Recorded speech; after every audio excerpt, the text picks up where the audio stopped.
রাধে রাধে। চলে এসেছি আজকে আবার আমরি হসপিটালে, কারণ আমরি হসপিটালে কোনো ভয়ের নেই। এখন হচ্ছে চেক আপ করতে, 7 দিন পরে চেক আপ করতে বলেছিলেন। তো ডক্টর দেখাতে গেছিলাম, বাইরে বেরিয়ে দেখলাম আহা হা একদম পুরো পুজোর ওয়েদার। যদিও মেঘ ছিল, কিন্তু চারিদিকে বাস টাস দেখে, লাইট প্যান্ডেল দেখে আমার বেশ আনন্দে মনটা একদম উৎফুল্ল হয়ে উঠলো। পুজো পুজো মনে হলো, কিন্তু রাস্তায় বেরিয়ে দেখলাম এত গাড়ির জ্যাম, আমি ভাবলাম এরপরে পুজোর সময়টা কী হবে। যাই হোক, রাস্তাঘাট দেখতে দেখতে, শহরের সল্টলেকের সবুজ দেখতে দেখতে পৌঁছে গেলাম হচ্ছে আমরি হসপিটালে।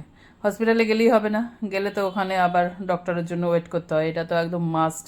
আমি এই জন্য একদম ডক্টরের কাছে যেতে চাই না, কিন্তু উপায় নেই। যাই হোক, ডক্টর বলেছেন সব ঠিকই আছে, সুস্থই আছি, এখন একটু রেস্ট নিলেই ঠিক হয়ে যাবে, আমি আবার আগের ফর্মে ফিরে আসবো। তো আবার ব্যাক করে চলে এলাম। এই যে হায়াত রেজিডেন্সি দেখছো, এটা আমার মেয়ে ছোটোবেলার খুব স্বপ্ন ছিল, হায়াতে যাব হায়াতে যাব, এখন যদিও আমরা যেতে পারিনি। যাই হোক, সামনে পুজো, সবাই ভালো থাকো সুস্থ থাকো, আমি আবার আসছি। প্রেম সে বলো।